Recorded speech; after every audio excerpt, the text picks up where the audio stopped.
What's going on? Welcome to another episode of the Impel Fort Podcast. I'm your host, Leon. My co-host, Renee, is right there. And my man, KP, that I call Mr. BL. That long, huh? Yeah. What's going on? It's a lot What's in up, the man? news to talk about. Mm-hmm. A lot in the news to talk about. KP's favorite, white-only towns. HOA, fines and foreclosures. That's Renee's specialty. Yeah. And Norman with Gymamfi gets backlash on his comments and his discussion. We're going to talk about that. It's been a lot of uproar in that. Some people agree with him. Some people don't. I think We're for the going most to part. add one more that? to the list. What's the that? active shooter. Yeah, we can talk about in that. New York. Yeah, I think it's a black man. In my girls' group chat, they said he looks black adjacent. Oh no. Yeah, he looks black adjacent. But look, let's wish Deion Sanders well. Oh, Yeah. He had that. I think didn't he have his bladder removed? I know he had bladder cancer. I think I read he had it removed. I think he had it removed. Yeah. So what does that He's in a mean? bag. Like, what does that mean if you have your bladder removed? Like, do you have to wear a bag or what? Yeah, you got to wear a bag. Mm-hmm. I think, because I saw videos with him. Like it was 2 bags, but that was post surgery, so that was probably to get maybe that gunk and that bile out of there, and then something has to act as I guess a filtration. So I saw 2 bags attached to him. And that's forever, or I don't know. I'm not a doctor, but I did stay at a Holiday Inn Express last night. So no, I don't know. Let me pull it up real quick. Because I didn't get into the gist of it. I had a busy day, but I would imagine that that will be forever, because if you remove your bladder, then it has to have somewhere for it to go. Mm-hmm. But he also made a comment that don't be surprised if you see a porta potty next to the sideline or next to anywhere he is. And he said that won't be a joke. That will be for real, because he says when he got to go, he got to go. Right. And so I was just wondering, do he relieve it through the bag? Because you carry the bag more like a colostomy bag that you would excrete your urine or whatever it is that they pulling out of you. But I don't know. That's a good question. What is in place of the bladder? Because bladder is what tells you you need to go and relieve yourself. And if he has the bag that it's automatically relieving himself, then why would he need the porta potty? Other than he probably doesn't realize that he just released and now the bag is full and he needs to go dump it. Maybe. I don't know. Right. I'm just wondering, when you have that type of resources available to you, there's so much new technology and different things, or it's that one doctor that's been studying this for forever. And, you begin to take risk because you have the resources to do so. So I didn't read too much into his story. So I didn't know if that's something he would have to live with, or he just, had. Oh, yeah. He has the resources. They're talking about, taking homeless people bladder. And, well, no, that's not a good joke. But y'all see, y'all both look serious. That's what I was just like, about? whoa.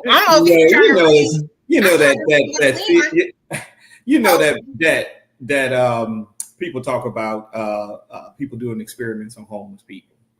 And it's true, though. It's true. It's 100% true. I don't know for a fact. I just know that it's true, because they were doing experiments on the enslaved for such a long time, and then the thing come to fruition, or come to the forefront, and then you're like, oh, I didn't know they were doing that. Well, how do you think they advanced in medicine this way they did? So instead of rats, they just used us. I'm reading this. It says the oncologist. Can y'all see that? What I can pull it up. Said the oncologist noted that Sanders' type of cancer has a very high rate of reoccurrence and progression. Wow. Yes, treating the disease within the bladder would require a long series of treatments over a 3-year period, and there would still be a 50% chance of cancer coming back.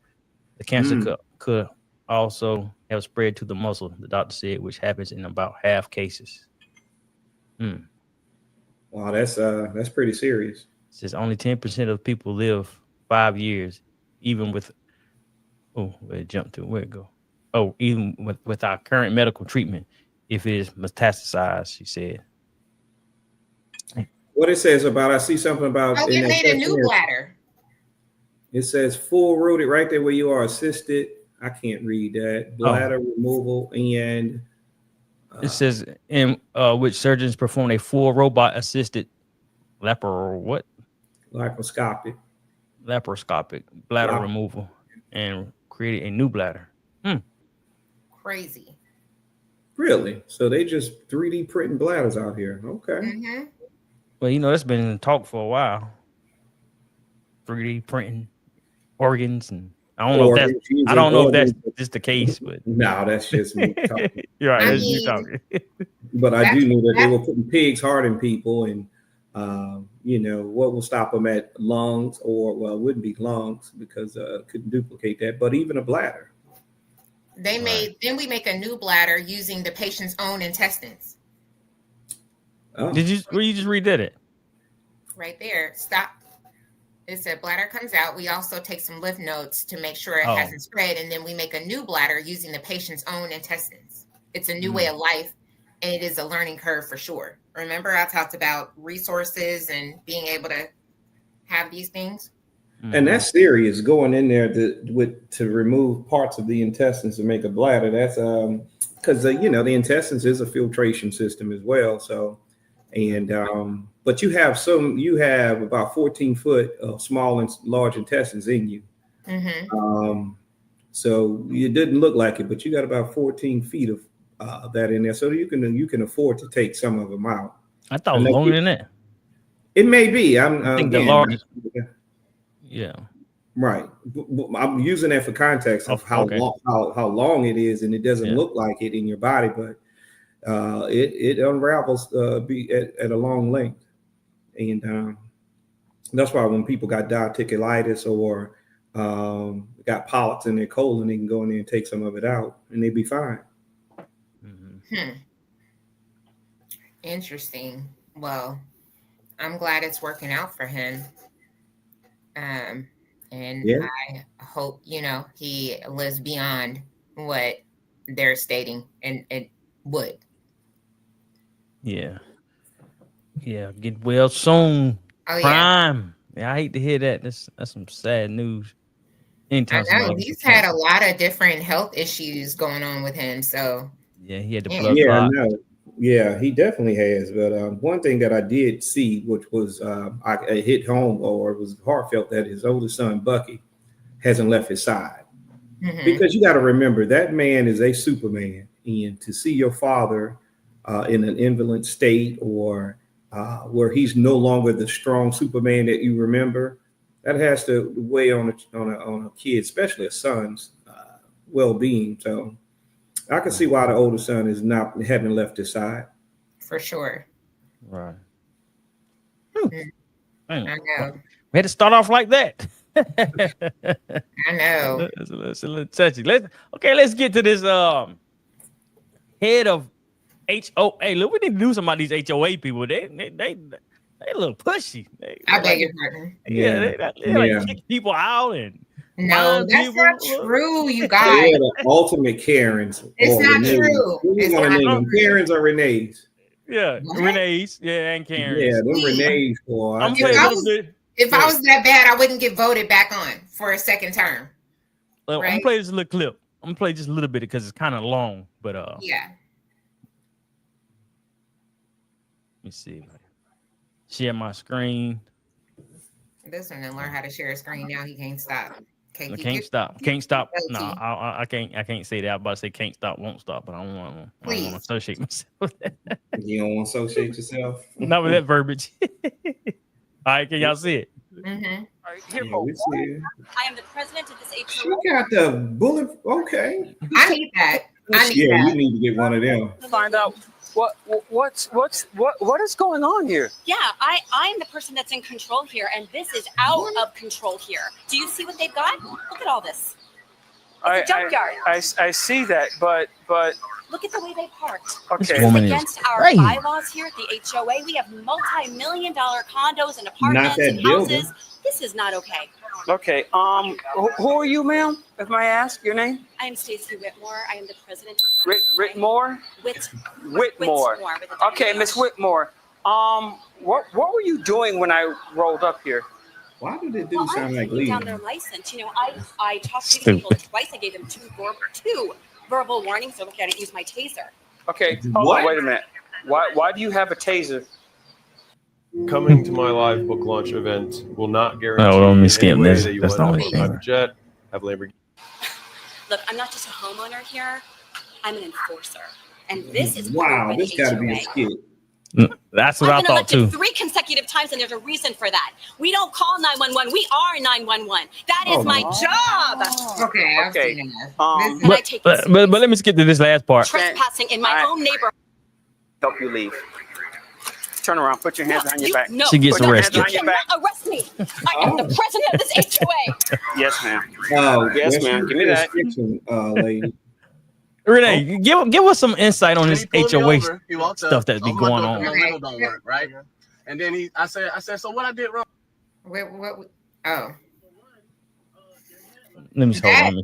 Now that is very extreme. I might need that. So you wear a bulletproof vest with a taser. Right. So you are the expert in HOA. Yes, I am the HOA president in my community. So why do y'all go so hard? We don't go hard. I think it really, honestly, it depends on the area, right, in which you live. And also it depends on the people on the board too. But one of the things I stress is even when you're buying into a community with an HOA, understand your bylaws, right? Understand your rights.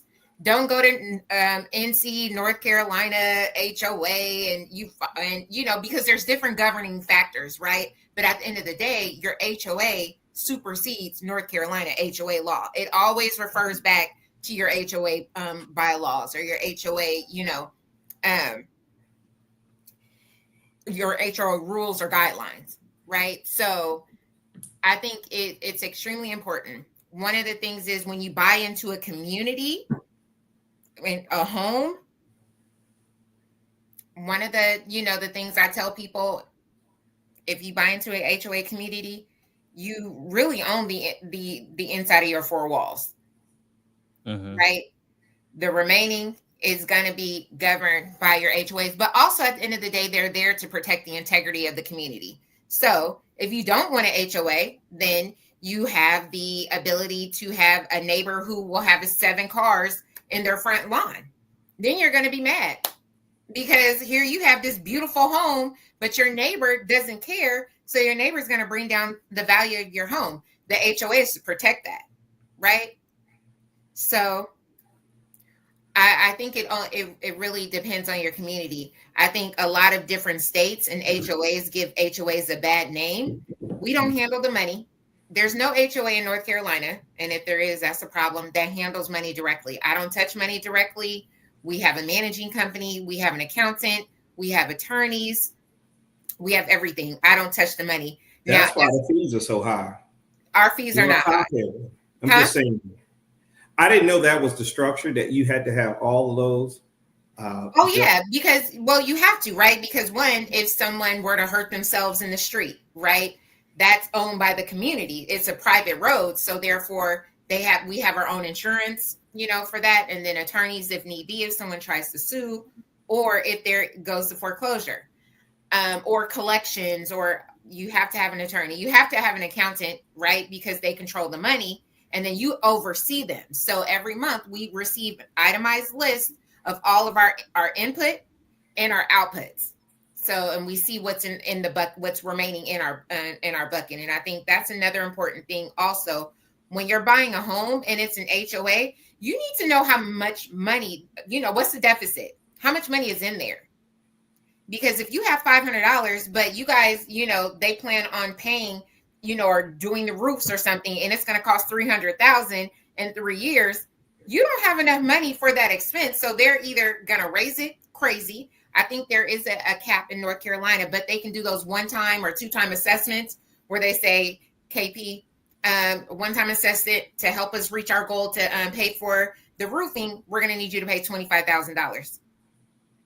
You don't want to do that. You want to know if there enough money in their books to be able to afford the outputs, meaning that our community pays for trash, right? And recycling. And they also, pay for the light bill. They pay for landscaping, our vendors, all of those things. I oversee that being on the board, and I'm allowed to question it, right?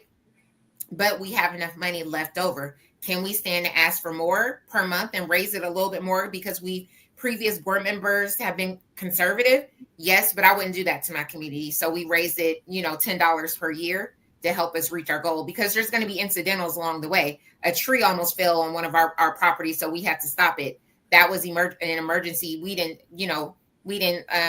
look to expense, but we had to pay the $5,000. So we had to pull that out of the bucket. So we had to make more. Then you have people who don't pay their fees, but they're still benefiting off of what you paying. So is it fair, KP, that you pay your monthly expense, but your neighbor is $10,000 behind, but they're still getting their lawn mowed? They're still able to take the trash out. They're still benefiting from everybody else. I think every situation has to be looked at differently. You can have an elderly couple who is now retired and living on a fixed income and no longer can afford those fees at the monthly rate in which they're climbing. Then you may have a young couple whose husband is out of work and they are suffering from medical expenses, and they still have 2 young kids that they have to raise and feed and clothe and shelter. And because of medical expense and loss of income, now you're at a point to where you can't afford the HOA fees, but you can afford to pay your mortgage. And should they continue to be fined in excess because they experiencing a hardship? I don't think that's fair. I think that's where the community and the president comes and have a meeting, and there should be some language within the contract that you sign that and then if you have an impending or experiencing a hardship, there should be some bit of reprieve. So how long does that hardship last? You set the guidelines, whether you do it 6 months or 12 months, but it's not fair for someone to have purchased a house, been living in it for 10 years, have a sustainable amount of equity in it, and now they lose their house simply because. So that's where it's misconstrued. Right. That's why we want you to clear it up. Yes. So I'm going to clear it up. But if you're saying a fixed income for the rest of their life, right? I'm giving different scenarios of what a hardship can be that will. Right. But what I'm saying is, if it's a long term and you foresee that your income cannot pay this, because I can give you grace. I can give you 6 months of grace, right? But it's up to you to have to make that financial decision. Is this situation good for me right now? Okay, right? So let me stop you right there. So when it's already the system in which America is set up is already against you. Even though you outright buy a home, you still don't own it, where you don't pay anything because you're still going to have to pay property taxes and insurance. Even though you paid, bought this house outright, then you want to add HOA fees onto something that you at some point you work 30 years to pay off, only to be pestered by HOA fees on something that you own, and now you're forced to sell it. And I just don't. So what I'm saying. Go ahead. You're forced to sell it after a hardship. So your home is yes, you purchase your home, right? You agree to live in this community knowing you're going to have these additional fees. Now, if you know that your long-term hardship will not sustain being able to pay all of that off, you're able to sell your home, take your equity, possibly because the community is nice. So your neighbor doesn't have a refrigerator in the front yard. That's the other side of the argument that I agree with. Is because of HOA and the upkeep is why you're able to profit at a substantial. Yes. So I can argue both sides of it. So I see. But also you got to look at it as HOA, right? just because it goes to HOA sale does not mean that someone's taking over your home. So in most cases, in most states, the HOA does not supersede your actual loan mortgage. Does that make sense? They can't foreclose on you without paying off your mortgage.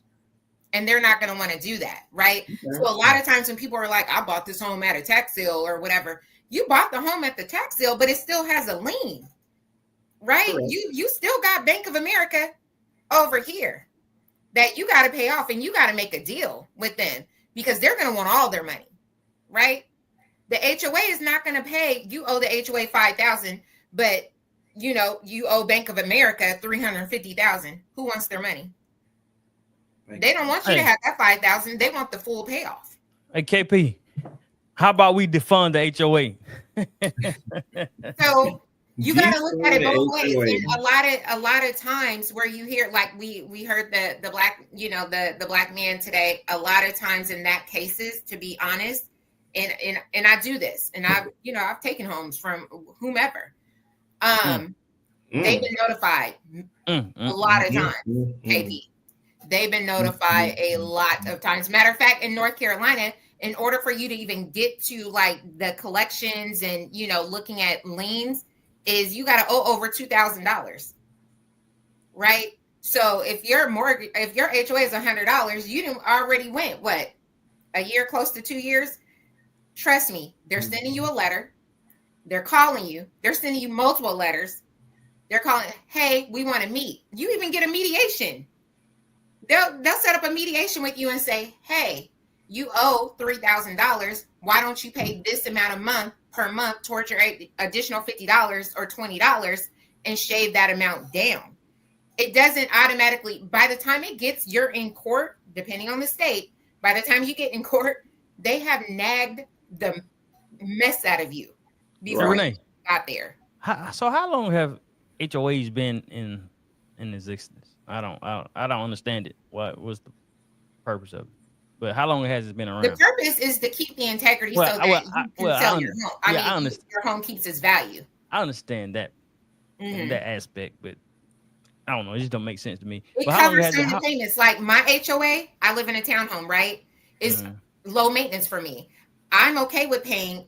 My HOA is $125 a month. It covers trash, recycling, my roof, my lawn, front and backyard. It covers the siding on my house. It covers, if there's any damage outside, it covers everything. Wait. What you mean it covers? So you can pull money from the HOA to get your roof? No. No, when I pay money every month, it goes into the pot, and it covers if my roof needs to be fixed. They'll come out and fix it. Right. That's what I just asked, KP. Huh? That's what I was just asking. I don't pull money. No. I think what's missing here, and Renee, correct me if I'm wrong, but what she is saying is that goes into a pot. Right. If that property, like for instance, where I live it's where it's built, right? All the homes or all the townhomes are built at a certain time. They built in 2025. They know by 2050 or 2040, they're going to need new roofs. So most of that money is allocated to that. So when it comes time, just know this: whatever neighborhood you live in, whenever you see a whole bunch of HVAC people coming into your neighborhood, getting your neighbors getting new units, just know that you're next, because the homes have the same built time as the other ones. So as their AC goes out, it's just a matter of time before yours goes out, because those things, they only last for so long. And so you'll start to see these HVAC people in your neighborhood. So just get ready. So it doesn't cover that. However, they know in 20 years, that corrugated is only good for 20 years. And within 20 years, they would be done put aside enough money so that they can redo all the homes or all the properties in that particular neighborhood. Right. That's if I understand that correctly. Yes. All the money goes in every month when we pay our HOA, it goes into a pot. And out of that money, it's allocated for different expenses within the neighborhood, right? So our trash, it goes to our trash vendors. It goes to our recycling vendor, trash and recycling. It goes to our landscapers who landscape our full property. It goes to our upkeep vendor. We have a vendor who comes out and he picks up, trash on the ground. If somebody leaves a couch, or, excuse me, or whatever, he'll come and pick that up. and make sure the neighborhood is nice. Now, if there's something on my roof, an issue on my roof, they'll come out. I'll call our management company. They'll have a vendor come out, replace my roof or whatever's broke. Power washing.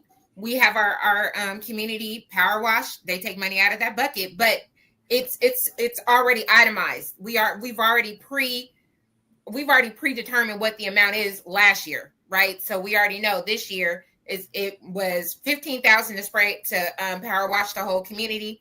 It's probably going to be $20,000. So we itemize every month the money is allocated into each line item to be paid to these different vendors because it's on schedule, right? We have power washing, we have cleaning of the doors and our any upkeep outside.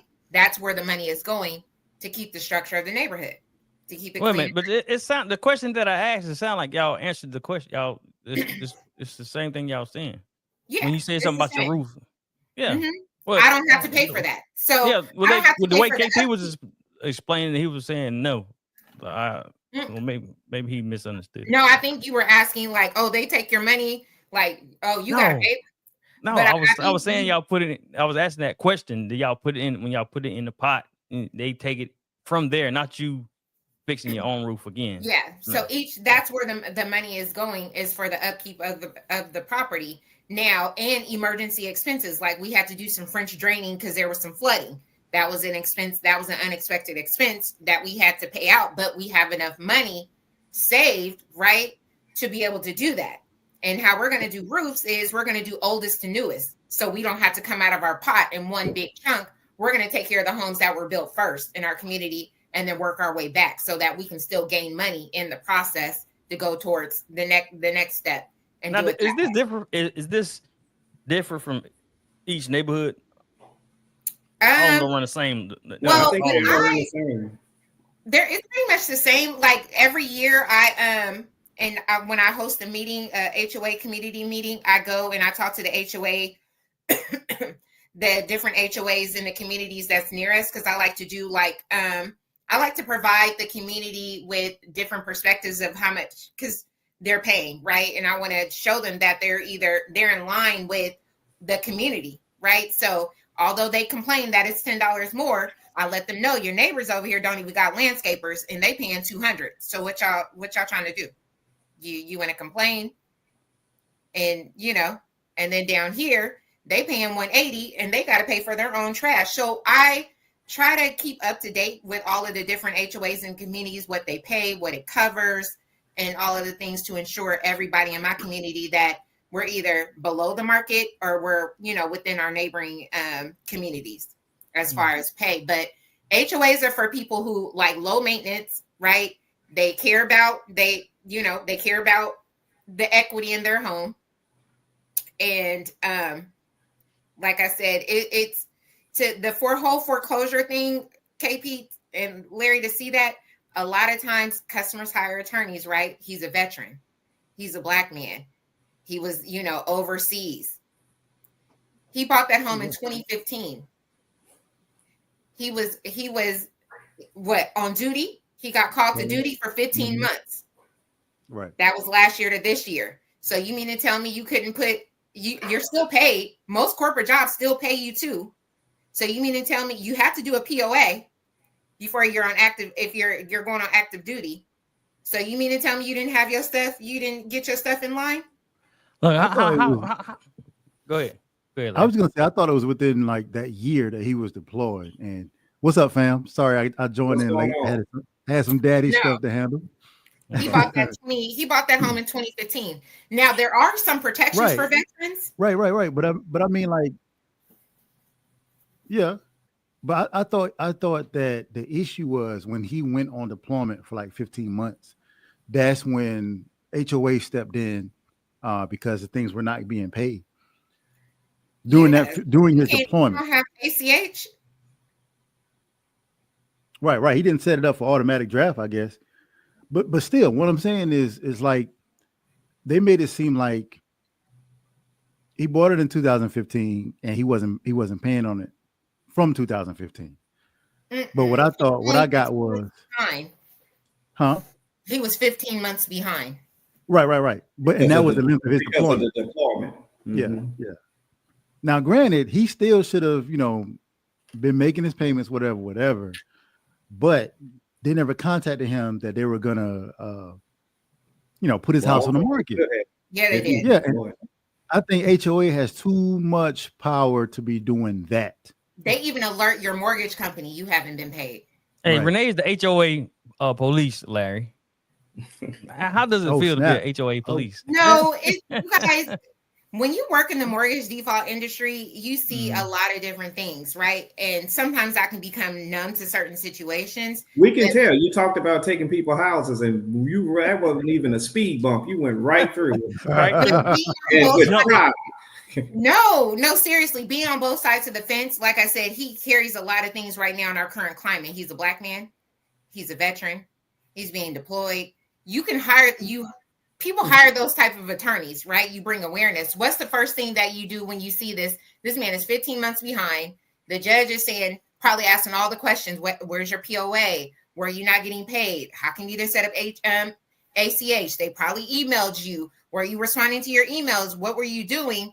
And so what happened to having a carve out for deployment? And no better way to thank our service members when they come back. Like, hey, thank you for your service, making my freedoms. But here, you owe this. And right. And you have those things, but then you'll have a person like Larry, because we're gonna have to increase the HOA because we're making concessions for you being deployed, right? Again, we need the funds for the roof down the line. So now we're waiving the 15 months. We got to make it up somewhere. So we're going to increase the HOA, and Larry's mad. So we're going to raise the price. We're going to raise the price of rent by $10.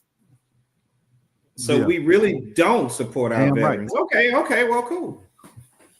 You get what I'm saying? So it's like that's why I didn't join the military, because I knew when I would came back, I'd have came back to this. No, but there's certain things that, there's certain protections. Like if you're a veteran and you're being deployed, SCRA, Soldiers and Sailors Act, where there are certain protections for, for our active service members that are being deployed that will help you with, they can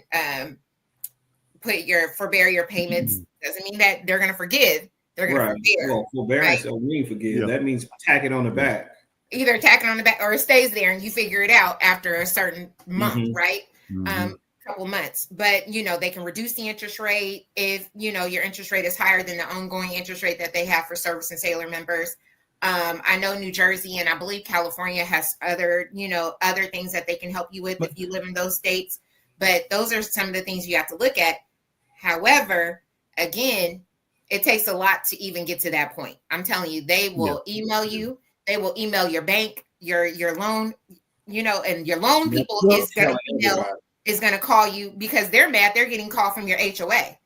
So that means that, what does that mean? If you ain't paid your HOA, you have to see a defaulting on us too. So we going to call you. So let me share this right here. Because this right here is ridiculous. This right I see it from them. I go into oblivious rage. Rosalind Cash is known in the community for caring a lot about her lawn.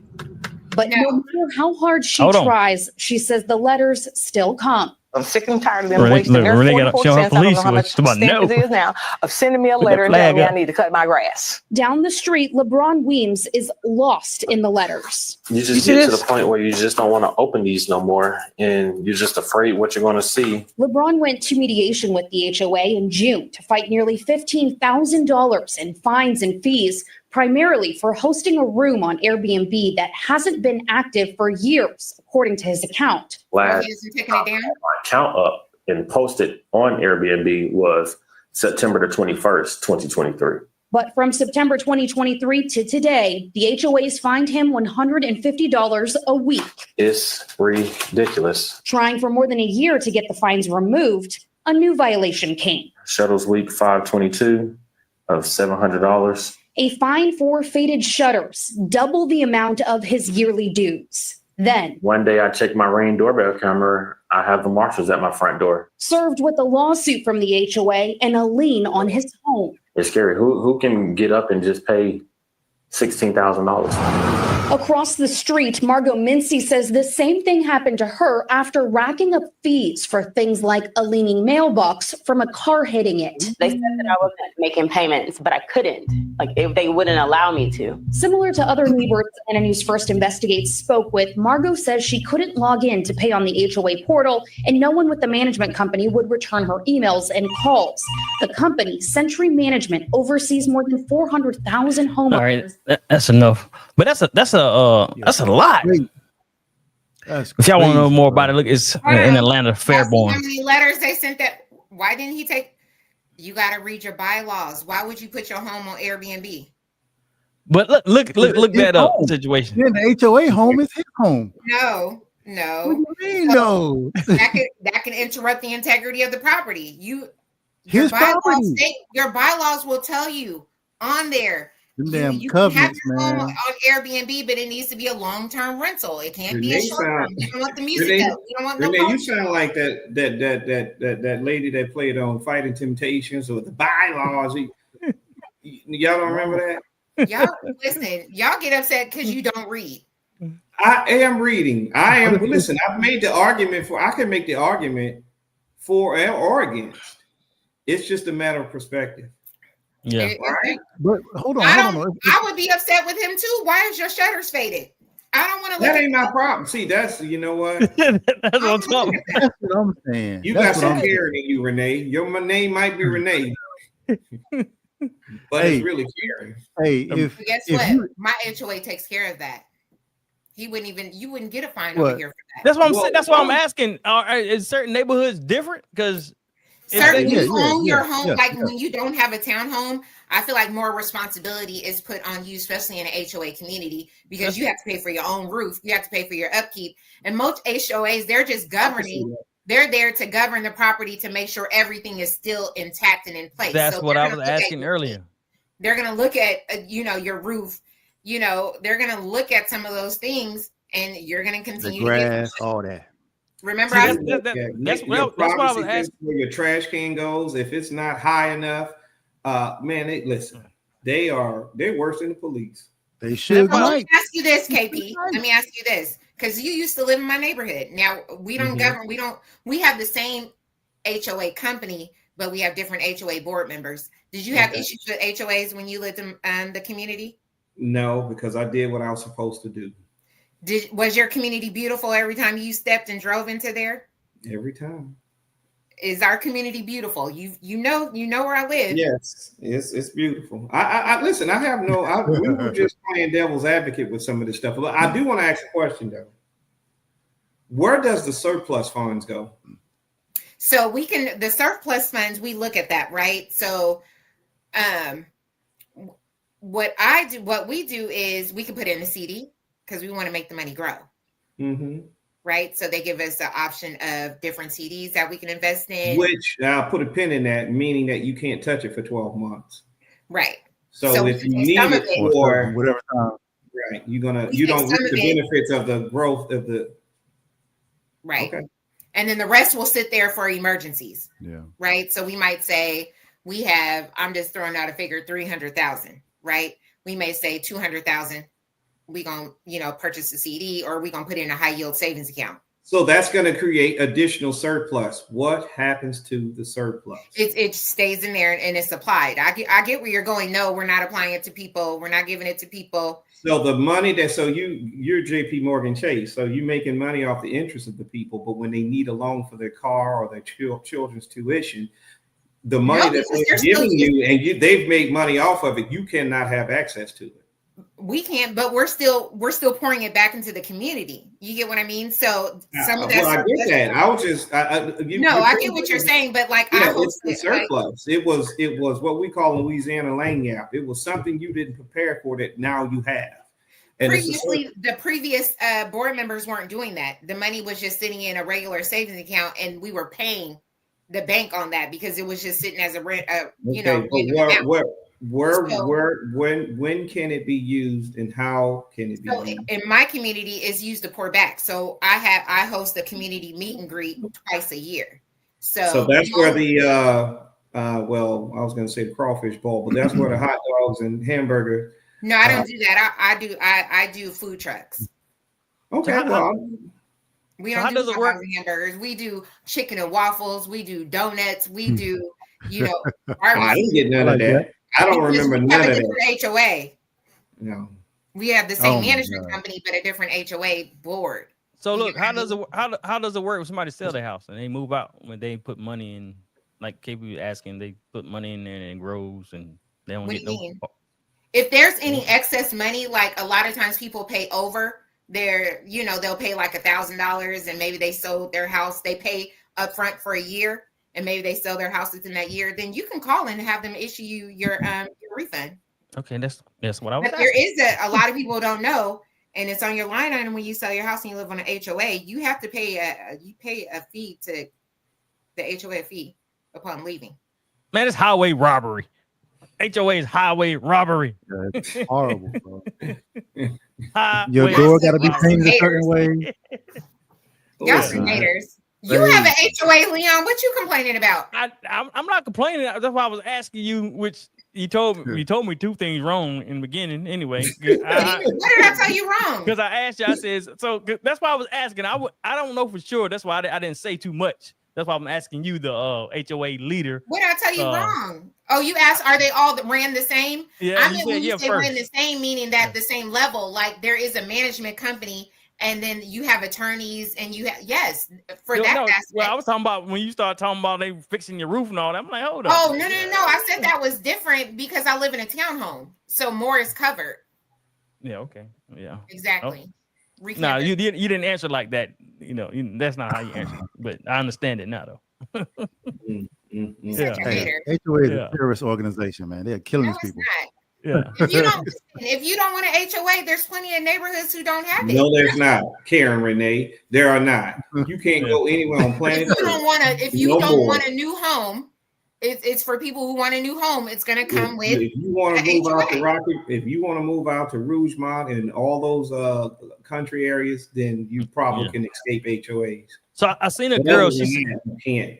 There's some areas in Durham, but the homes are older and people don't want those homes. That's the problem. Well, just buy them and fix them up. But look, I seen a girl who said, of course I had to look it up because she said that if 80% or 88% of the community deny, say they don't want HOA, file a petition or whatever. But I looked it up. It has to be before the neighborhood is built, or if you move in a neighborhood and they don't have a HOA, but then they try to implement one. And it can work that way. Okay. Yeah. So I had to look it up. I'm like, okay. So yeah. Yeah. I mean, we all have. Look at Leon Trump doing research. Yeah. He's trying to get rid of. Do you have any issues with your HOA, Leon? No, no, I don't. I mean, it is what it is. I got some stuff that needs to be fixed in my house right now. My wife sent me some pictures yesterday. I thought about joining my HOA. You have an HOA, Larry? I thought about joining the HOA when I bought my first house back in here. When I bought my house here back in 2016, there's HOA, but they were saying a lot of things that was like, you got to be a police. Yeah, man. Yeah. No, I think HOA people. I think it depends on who's on the board. Like people in my community have my cell phone number. They'll text me. And say hi. I'll walk down the street. They offer me water. They listen. I don't have a problem. Listen, long as you don't park on the sidewalk, you good with me. Man, I know my HOA was fining people for leaving their garages open at night, and it's like, don't tell me nothing about my house. That's how I feel. That's how I feel. Don't tell me nothing about my house. Don't tell me my door got to be painted a certain way. This lady, I want to look at it. See this lady in the video was getting fined because her mailbox was meaning. See, if you get a Karen Renee, oh my God, that's the problem you get. He say that, but our community looks amazing. Yeah. Every neighborhood needs a Karen Renee. All right, let's go on. Let's go on to KP. Let's get KP ears smoking. Head smoking. No. I don't know nothing about this next topic. We're gonna talk about these whites only towns. Oh my God. Yeah, go on, KP. Tell us. I was surprised Hold on now. Let's go be. We can go be HOA over there. We can go be HOA over there. I don't mind. I listen. I don't know that. In my firm belief, I don't think that they can function. Like I say in the chat, I think all groups can function like that. I mean, if they just want like what they say about certain, they don't know how to live. They don't know how to live like that. Remember, I wouldn't say that. Are building off off a stolen land. They don't even know how to. They didn't even know how to function out there without having, slaves and immigrants working for them. That's different. You talking about back then? Please, they don't know how to do it now. Well, listen to this right here. In the state of Arkansas, dozens of people have been working hard, building houses and a new type of community. It's called Return to the Land, and it is a town open to white people only. They are millennials and Gen Z, and this is a new update of age-old prejudice. What we've done here is establish a place where we have control over who our neighbors are, and that is just for the sake of preserving, our culture. And that culture effectively was saying this is a white culture, a whites only place. White American culture. But what this sounds like is bringing back segregation. Is that a fair assessment? It's free association. So we're not trying to keep other people down. This is a small settlement in the middle of the Ozarks. But they are being kept out, even if... you don't let everyone into your home. Around 40 people live here. Hundreds more from across the world have paid to be members.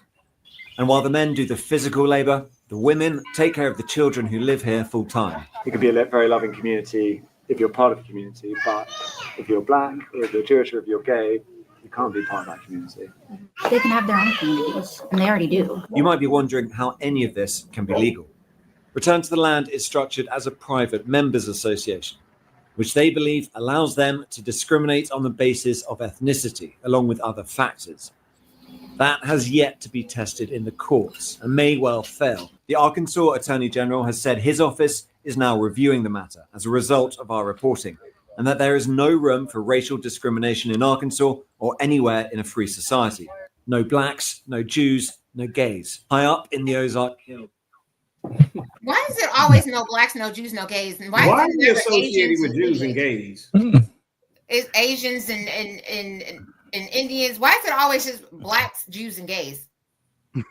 That's a good question. They only want white animals in there too. They only had a white dog in there. I seen that. White animals too. I was looking at that, but I just wonder, why is it that we're all God? It's programming, propaganda, and it has been spoken, and so those words always follow each other. They always follow each other, no matter the conversation. If you're talking in the spirit of exclusion, whenever there's a conversation of exclusion, the line item is always going to be blacks, Jews, and gays. Whenever the conversation is about exclusion, I don't know. I'm saying I don't know why, but I do know why. It's program propaganda, and it started, and it ain't going nowhere. But to Renee, to your surprise, I actually support this. I do too, and I'm surprised. I'm not surprised. I support it. They gonna kill each other. I support it simply because the truth of the matter is 75% of white Americans already self-segregate. That's where the suburbs were born, and that's how the suburbs became the suburbs, because they did not want to live in the inner cities, in the cities where blacks, gays, and Jews, right? And so they self-segregate. So 75% of white Americans today self-segregate. And you also, those white towns, you have states that are 94 and 95% white. I'm talking about entire states. Right. So like the Ozarks. They already have these white only towns. Now, the reason why I support it is because when we decide to do ours, I would have liked that same energy, right? Leon's shaking his head, but if we decide that we want to self-segregate without interruption, because every time we've done it has been interruption, right? With like Rosewood and Tulsa, because of jealousy and envy. The problem is we're not jealous and we're not envy. Go ahead, have your whites only town. I mean, so we've already experiencing it. It just wasn't labeled. They have, I mean, so a lot of it could be patterned. Now they do have whites only town in South Africa, Orania. I don't know if you guys ever knew about it. Yeah, in Orania, you cannot be black. Now get this, you're in South Africa on a black continent, right?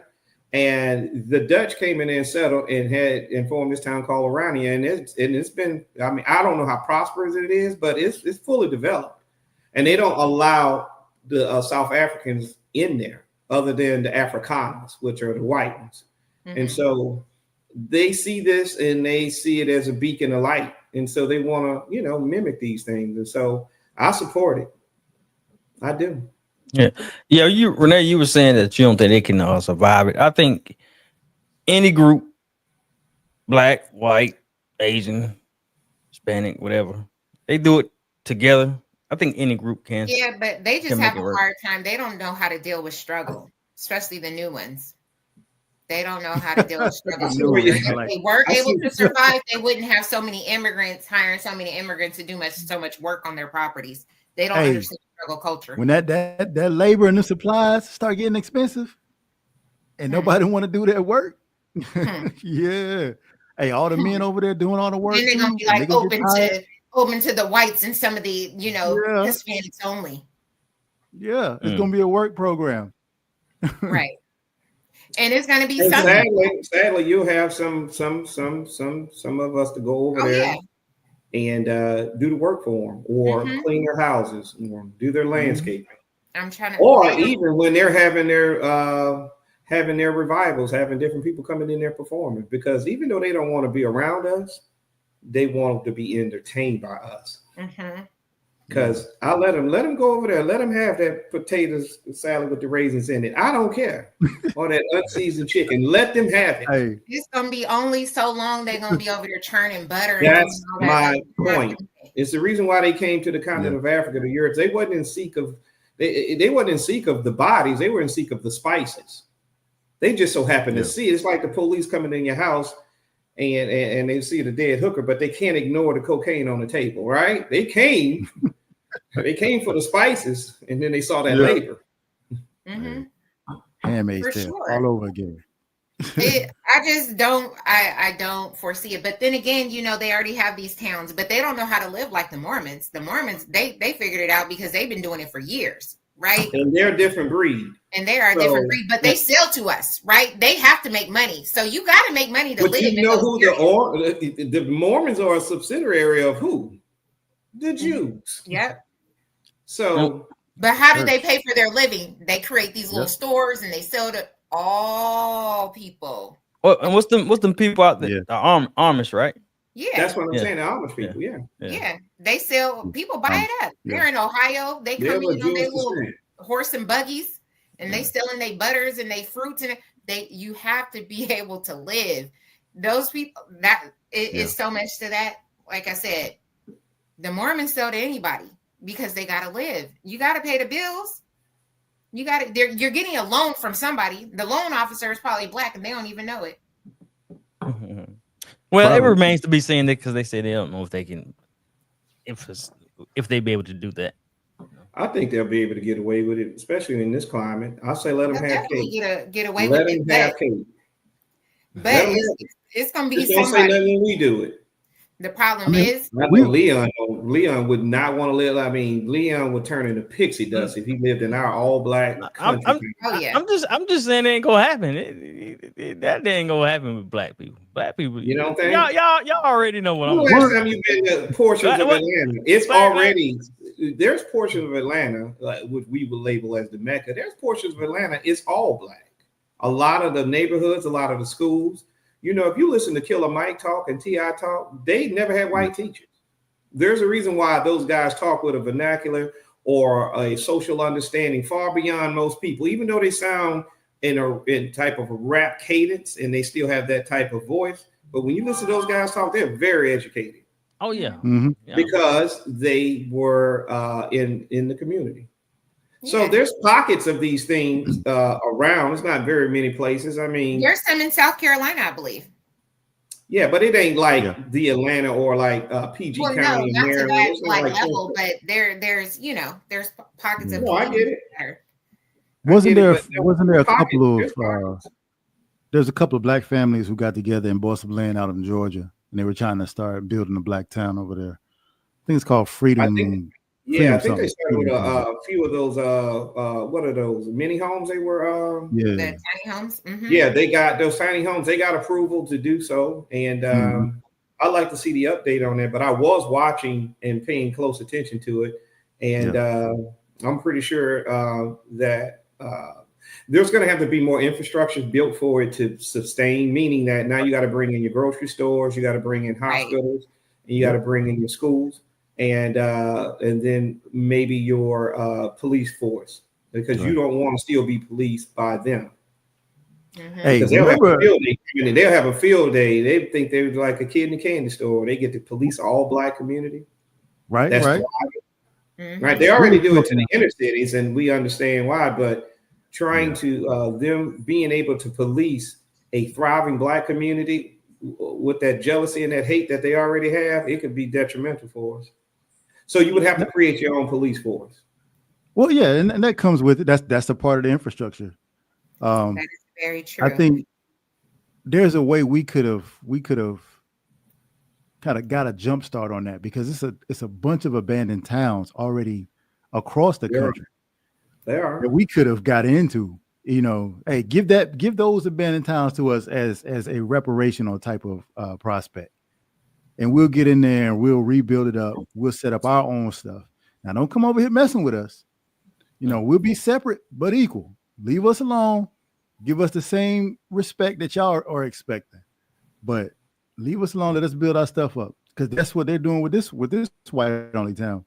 Yeah. Y'all want to be left alone? All right, a black person is going to the Ozarks anyway. What's that? This is right. What black person is going to the Ozarks anyway?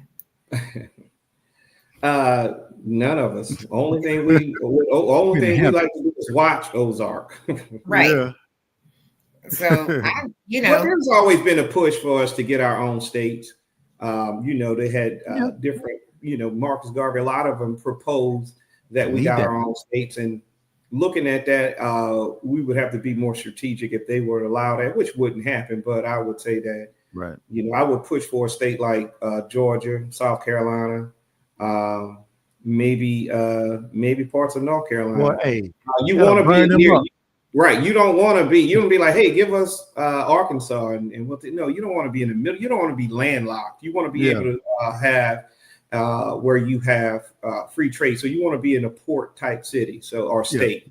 And so that's why I would say places like Georgia, South Carolina, North Carolina. We had a southern town, man. They would explode. Hey, Larry, you talking like we would be the police? We the had a southern YNs? town, man. They would explode. Would the YNs be the police? No, they won't be there. See, that's where. See, that's what you have to understand. They will not be there, because if we're self-sustainable, I would be selective only. No, we would not be selective, but we would be more. We would have more control on what our kids take in, and so reducing YN starts at the home, and so they wouldn't be there, because we would have. I wouldn't say a nuclear family per se with a mom and dad and raising the kids, but you can still have single moms, single daddies living in there. But because there's a sense of community, that's not happening, because we're gonna root it out. Okay. They won't be able to be a YN because the community is not going to allow it. Okay. I'm just making sure. Sometimes we might need them on the police force. No, we do not need them. Okay. On the police force, we got me and Larry. Okay. Hey, look, swinging that belt anyway. Yeah. You police them at home and whoop them. Well, don't whoop them, but love on them and show them that there's a better way. But remember, if we're having our own community, that means we're doing our own education system. So no more of the indoctrination of like Malcolm X said, who taught you to hate you? The reason why they can kill with impunity their own brother, because being in schools, being in the communities, taught them to not value their brother, to less value him because he ain't worth anything anyway. And besides, he on my block where he's not supposed to be, to which my mom was renting, and nobody owns it, but it's yours. So all that stinking thinking wouldn't even be in the community. Okay. I like it. I'm just listening. I'm just trying to get clarity. It wouldn't even be there because we won't allow it. Okay. YNs, you can't come. Now, YNs won't be birthed there. Yep, So I agree. it's just not going to happen. All right. Moving on. There's an old proverb that says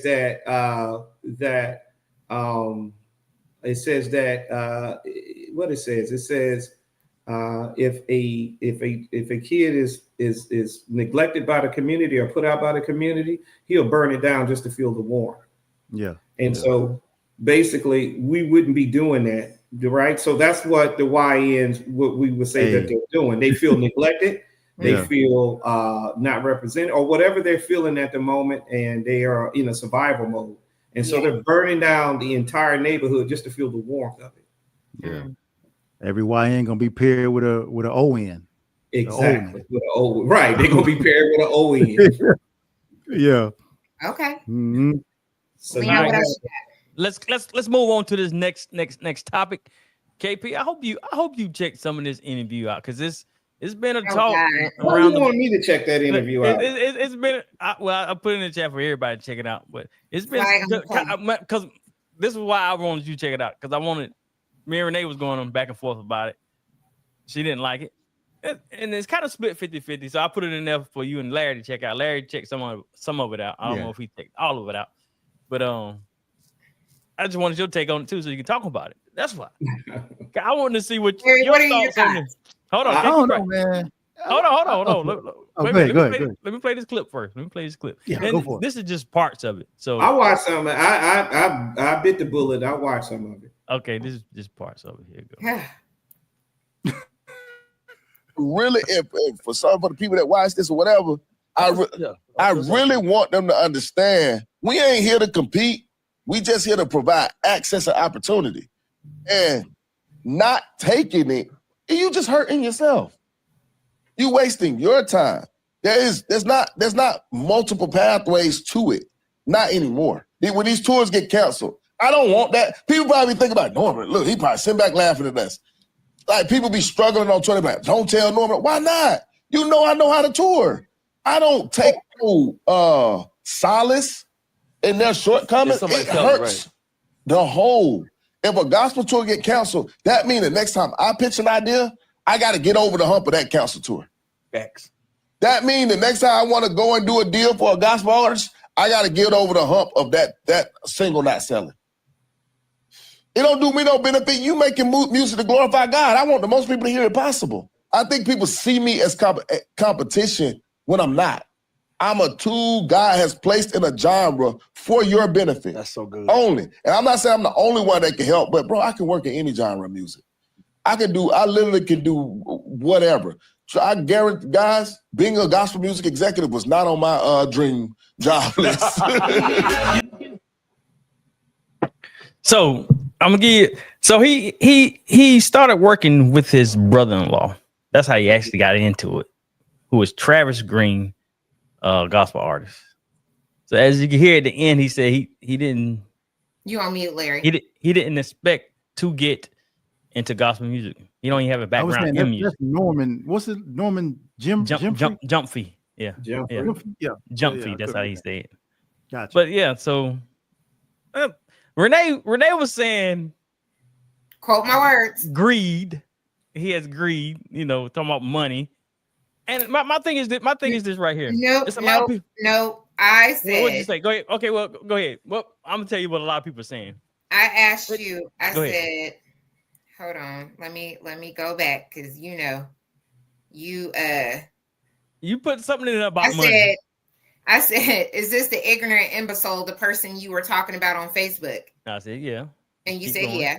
I said, he's ignorant. It's hard to watch. You said, the people in that space know what I'm talking about. He's a producer or whatever. And I said, I wasn't, and you thought I was referring to the Trump part. I said, no, I wasn't referring to the Trump part. it's his thought process that gives me pause. The reason I talk about the love of money being the root of all evil, this is a prime example. Not one time did he say he was led by God.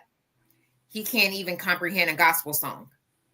But what I'm talking about, there's a lot of people talk about the money part, right? That's all he talked about. But he listen, said money listen, 75 times. I know, but listen, he's a businessman. That's what he's going to talk about. It's a lot. The thing is, a lot of people's mad at him because he came and changed the game. If they would have had a chance to do it, they would have did it. They just mad. People, it's a lot of people in gospel have been complaining about they're not making a lot of sales and they're not making enough money, bad record deals, bad this and that. He came and he just put a stamp on it. And now people are mad at him. I think people are mad at him because of his delivery, really.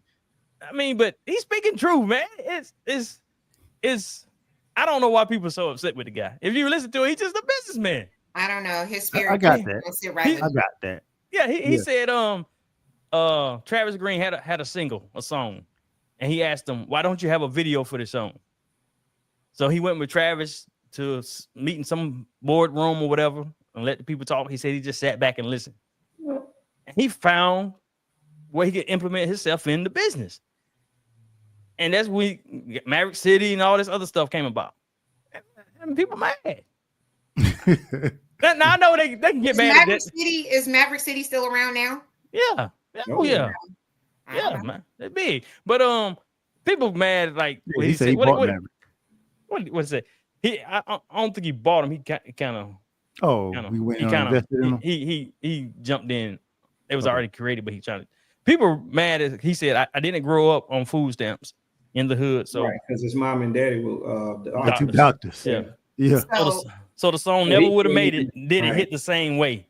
And he was talking about Marvin Sapp's song. Neither one of those two don't even correlate. Yeah. He said some crazy little things right there. But the main point of the interview was the business part of it. But he said I caught that. That was the main point of the interview. I didn't like at first. He really came out the gate hitting hard. God told me to do this. God told me to do that. God told me to talk to them. God told me to talk to those people. And it was like, really? Like he said, at one point, he said he was on the toilet and God told him not to do this, not to do that while he was on the toilet. And then I was like, okay, all right. Like, I got it, man. If you're going to be about business, be about your business. But stop saying, well, God told me how to do this business to everybody. Because that's what got us, that's what keep getting us caught up in the first place. You know? And if you're going to be business, be business, be business. But stop trying to do so much business in the name of God. God is not telling you, yo, this is how you need to file your taxes. God ain't telling you that, bro. Nah, like, man, you can't. You don't know what God told that man. You don't know what God told him. Pastor Nate on Sunday and them buckets. Yeah, I think you need to rewatch that. AP, what are your thoughts? Bro, my thoughts is I was kind of that's dangerous, man. I was letting you guys say all the things that contradicts what he says. He's very, I think that is I can see why people don't like him, but I can see why people do like him. And the only way to like him is to see him for what he is. And that is he's a businessman. And he's a very smart, shrewd businessman. And typically smart, shrewd businessmen are very successful. It don't matter if they're trading chickens or trading stocks. They're going to be successful because they have the ability to see the forevision of something as they're looking at it. He talked about looking at what was going on with the tours. Like he talked about the video. He's like, why you don't have video? He talked about when COVID came, how they had to pivot and he was already on it, and how he was able to do things that other churches or other ministries wasn't able to do because they didn't have any vision. And most shrewd businessmen, they have an immense amount of vision, and he has it. So it wouldn't have mattered what this guy would have did. He was going to be successful because he's able to look at any situation, assess it, and grow it, or what we would say in business, to scale it. He has the ability to do that. So the fact that he was able to look at what others wasn't doing, and he knew where the economy was going, that's why he's able to be successful. I'm like Larry. I do not like when somebody is in a space and they lead with what God told me to do. You lose all credibility with me with that. Okay. Yeah. 1 or 2 is cool, man. He threw like 30 of them out there. He threw out a bunch of them. He said, God led him this, but in contradiction, the thing is, he said, this wasn't on my, what he wanted to say, this wasn't on my bucket list to be in the gospel arena. He said that. But he also said that God told him to not negotiate his price with Travis during the Trump inauguration. He said God told him that, right? So he lost credibility with me with that. God didn't tell you that. You can't tell that man what God told him. Tell him to listen, because God, listen, the God that I serve would not tell you that, because that is nothing that he ordained or has blessed. He hasn't blessed that administration. He doesn't bless the movement of it, because it is so far removed from who he is and his teachings and his principle. There is no way God will tell you to go help them in that manner.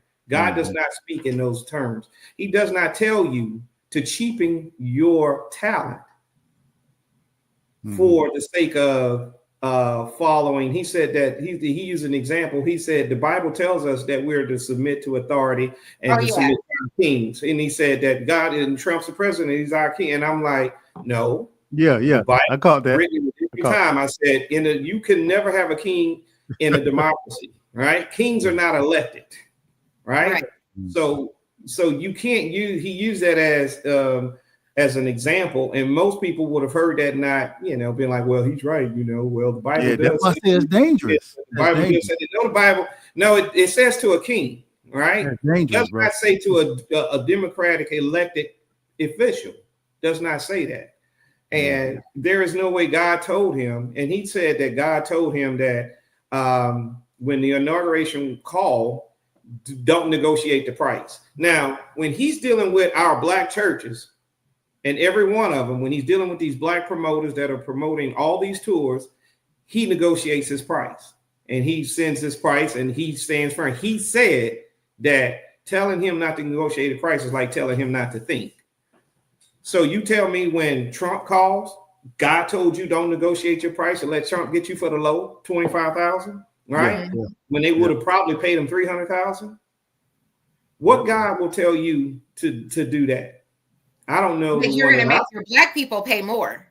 Pay your price. Exactly. So God told him to let the most corrupt person catch a break, but then you punish. Well, I shouldn't say punish. You hold your firm price with other black entities. The guy didn't tell that man that, so he, so when he led with that, and he continued to say God told him these things, he lost me with that. And if he's going to use the word of God in everything that he does, but he tells me you're a Trump supporter, those two do not go together. Ooh, I caught that too. Yeah, that does not go together. They don't even run adjacent to each other. So there's no way that you can support this Trump administration and still call yourself a child of God, because as Jesus extended, he said that I will leave you with the Holy Spirit, and the Holy Spirit is what convicts us, right? He said, I'll leave you with a counselor, right? That's that inner being in you that convicts you to not do the things that goes against the direct word of God. So they said that evidence of the Holy Spirit dwelling within you is having that counselor or that conviction. Well, where is his conviction? He doubled down on, going to perform for Trump. The thing is, he's very braggadocious, and he shades everybody. So you notice every time he talk about somebody who's within the industry, he shade the shit out of them. He shades. He was shading Travis's former manager. He was shading this person. He shaded people that were at the church, not the church in Trinity, but Triumph. He was talking about this. Yeah. He was just shading them, and then minimize them when Isaac would say, no, that church is still. He say, oh, I thought they out of business. And Isaac wants to say, come on, man, business. You can't. That is not a man of God. He is just sheep. He fit right in with the Trump administration. He fit right in. That's why Leon likes him. But and then I questioned the interviewer who. Oh yeah, I thought that was a problem. Yeah. But see, the thing. Well, he it's hard for someone. The interviewer. It's right. It's hard for someone like Isaac to interview him because he reverence him. Mm-hmm. Yeah. He was more of a fan. When you're interviewing someone that you reverence, you're not going to get those hard hitting questions. You're not going to get pushback. All they're going to do is big up everything you say. Oh yeah. Because he's in reverence of this man. Yeah, he was. And everybody else who has money, just like he glorifies Diddy. Isaac. Yeah, so he's in the arena of gospel music, but he literally told you, kind of like what Trump told you when he was in front of those evangelicals. He was like, "You guys are Christian. Now, I'm not a Christian." He told them he wasn't a Christian, but yet they still say that he is. But this man tells you he's in the gospel genre and he uses the word of God to make deals and do this and do that. But then he tells you that I don't know what struggle is. I don't know what everything. I don't know what food stamps is. I don't know, like he said, the Marvin said, never would have made it. I don't know what that means. That don't hit me like it hit my grandmother. You get what I'm saying? And he's in this genre, and that's what sells it is the pain and the struggle and the life lessons and the journey along the way to get to the I don't even see how he even correlated huh? Because I don't even understand how he would even use that as I understand why you use it. I understand. It's the same thing as Creflo Dollar. It's the same thing as all these idolatry type preachers. Mm-hmm. Never would have made it. I never had food stamps. Because you know why? If he's preaching to 100 people, 70, 100 of them are gonna believe him. Leon Trump. Loved him. Did his little Facebook. I like I say, I'm talking about his business points. Whether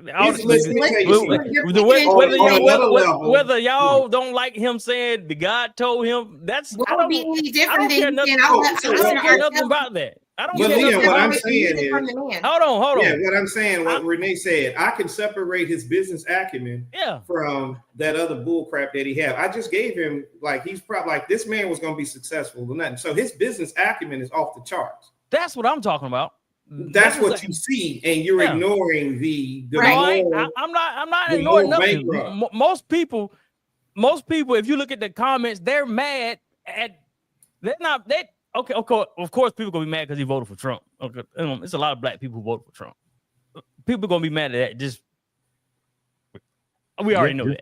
Yeah. I just feel like the main thing is use the gospel and the word of God for political and money gain. Well, maybe a lot of people do. I'm pretty sure he's not the only one. No, they all do. Yeah. They all do. They all do, and they all will. And guess what? It's not going to get any better. They just what was that? Trump administration petition. What was that? The IRS. Who was that? The IRS, where they changed where churches. Whether in the Constitution we have this thing called separation of church and state. Right. Mm-hmm. And so they just rule where no longer can we separate church and state. Right. Now they have where churches can now endorse political candidates. Yes. Whereas before we had the separation of church and state, they just tore it up and blew it out the window. Now you say, okay, now how could that affect anything? Well, it is going to affect a lot of things, because the reason why you have to have a separation between the church and the state is because you have a congregation of people who will go with what that pastor is telling them who to vote and who we support. And they will blindly do it, even against their own interests. And so Trump administration now has it where they can actually have political affiliations within the church, and the church can come out and endorse a political candidate. Now, why would the church endorse a political candidate? I don't know. Said candidate paid them $300,000 so that they can be in their church. Hey, this is who we're voting for, and this is what we're doing. It corrupts the church because now you're about to bring the money into the aspect of it. The same thing happened with in 2013 when they passed, John Robertson's Supreme Court passed Citizens United, right? The way they have it is Citizens United. It has nothing to do with the uniting of the citizens. What it did was it made corporations people, because remember, you can only donate a certain as a citizen, as a person, you can only donate so much to a political campaign. Well, when that ruling came down, well, it made it where corporations went to them and they said, hey, we're people too. So now corporations are people too. And what has happened? There's a reason why Palantir and the Peter Thiels and all these people and Elon Musk can donate $275 million to the Trump campaign. Yeah. Because of the Citizens United. And what has that done?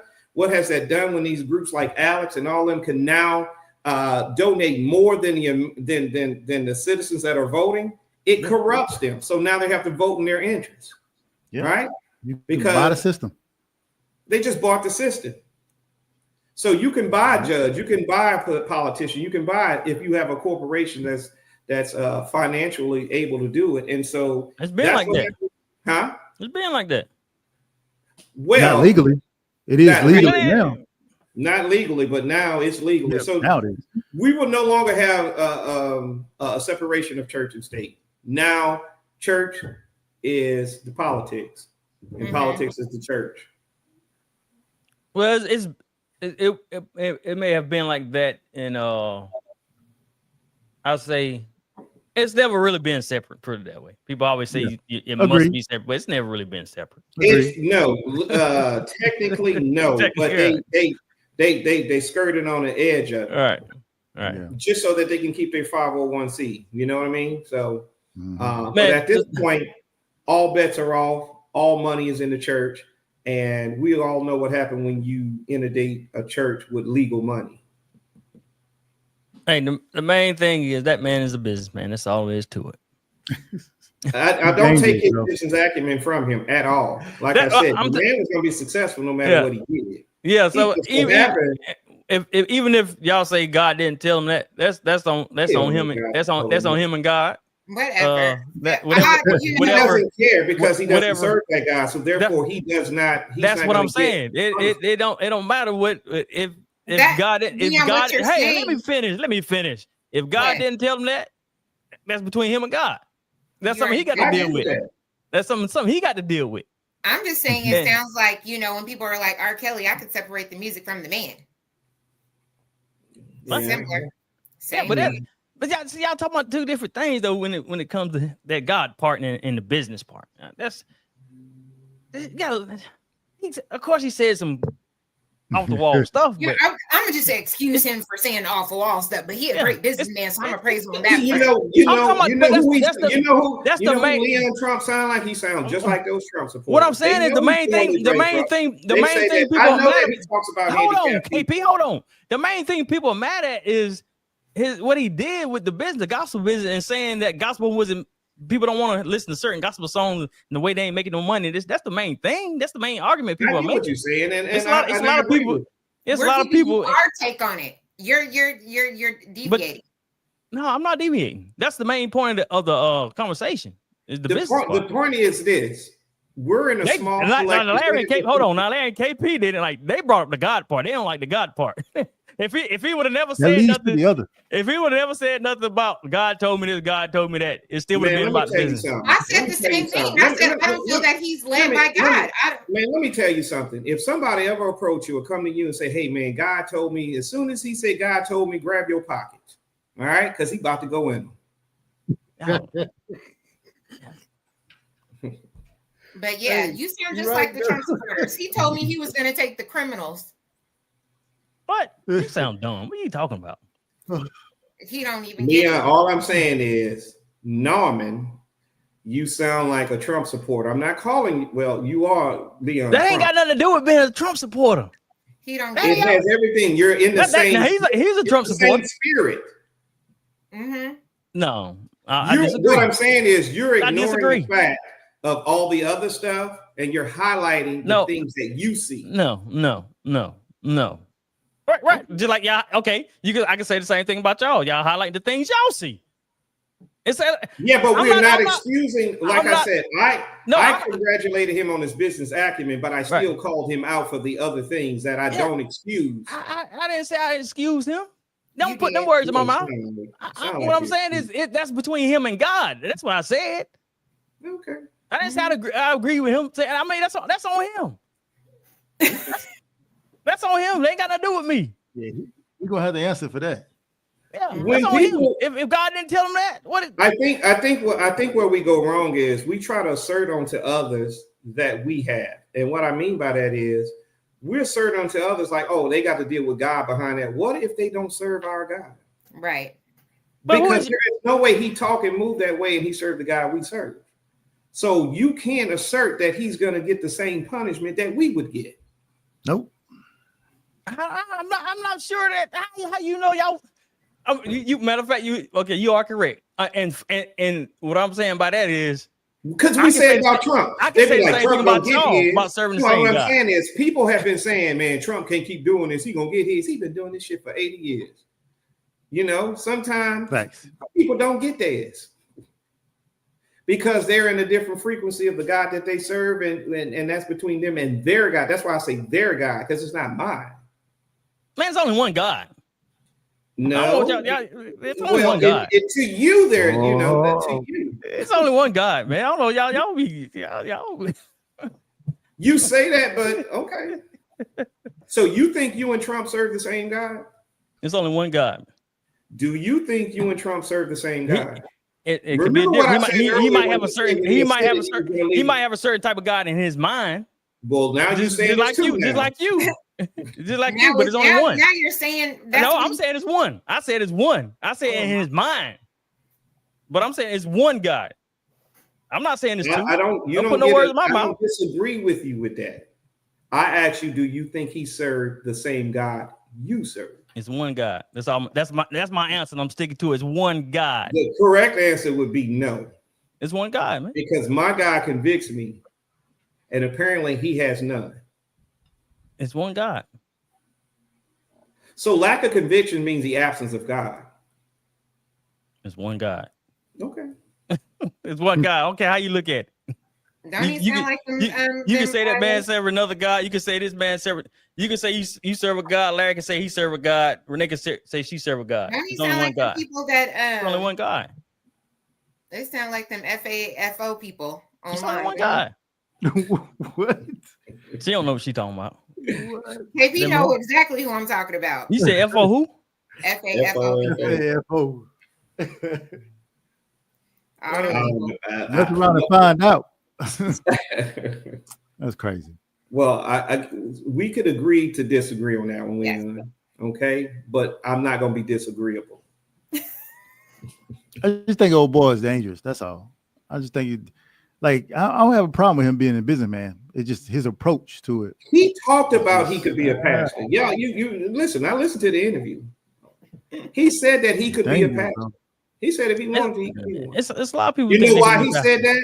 It's the same reason why Trump does what he does. Trump talks about lying. Hey, look. He said, hey, you just say it and they believe it, right? Because what Trump learned 80 years ago, that a lie can run around the world 7 times before the truth can get up out of bed.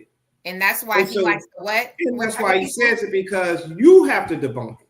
Right. And so the reason why Norman could say that he's a pastor, because he sees the way of his words and his influence of the bling bling, that he has the eye of the congregation. Not all of them, but some. Mm-hmm. And he learned through what he's doing, through his business and what he says, and he knows that if he keep leading with the word of God through every business venture, through everything that he says, that he can tear down the wall church, and they will blindly come in there and serve him. That's why he said that. That's for the people. That's for the weak. If you weak, you weak. Listen. If you're gonna follow him, you weak. You beat. The problem is everybody. I keep saying that, man. Some of us operate in a different frequency, so we can see the BS as it's being given to us. But in a room, like I said, in a room of 10 people, 9 of them gonna be sheep and follow. What did Trump say about the uneducated? He loves the. He says that he loves the poorly educated, and they love him, don't they? I guess they do. Listen, Norman said that the same reason why Trump said he can shoot somebody in the middle of Fifth Avenue and not lose a voter, because he knows the power that he has over, let's just say, the congregation. Norman knows that because he's tested it and it's worked. Mm-hmm. But that's for him though. I mean, that's on Norman. I'm not saying he shouldn't do it. I'm just saying I wouldn't be in his church, but because I can see it. I feel like Leon would be front row. He'd be one of his top 5. Man, no, Leon would be on his praise team. Chill out, man. Chill out, man. Chill out. I would not be. Listen, he'd be like, way. man, my pastor support Trump, and he let me lead the praise team. Y'all just offended because he used the word God. I'm not offended that he used the word God. I'm not offended that don't bother me that he said God told him that. It's the context in which he used God. Right. It's the context. And not the fact that he used God. It's the context in which he used it. That's it. That's his selling point. Because he knows that, man, let me tell you something. I could walk in a room full of a bunch of old ladies. If I come in there, ain't God good? Come on, somebody say all the time. Man, did he wake you up this morning? Yes, come on now, somebody.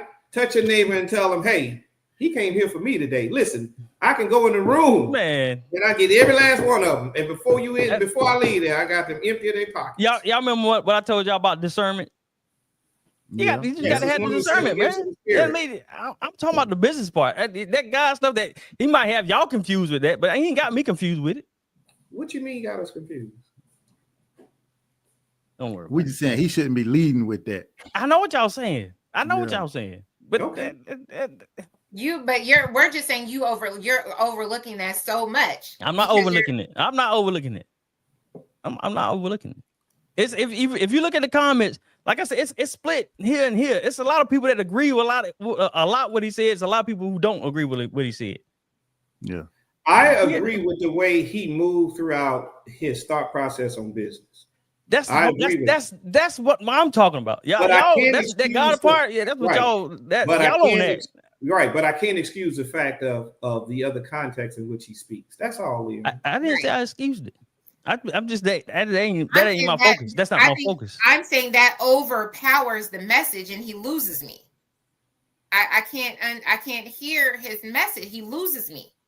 I think he loses. I think he loses y'all because y'all don't necessarily. If you've been around gospel all your life and the music and listen to people talk about the money they making or not making and the industry of it, y'all want to know. I'm not saying I don't understand it. I'm just saying he loses me because in which he relays his message, it doesn't. I can't relate. That's all we're saying. Okay. Is there any other, some things that don't bother you as much bothers me more, so therefore I don't want to listen to him. Right, I understand that. So I can't champion and do a Facebook post of Norman, y'all just mad. He a businessman. I can't do that. I'm not championing him that way. That's what a lot of people mad at. He's a businessman. He's an innovator. Because if a lot of them would have thought like he thought, they would have did the same thing.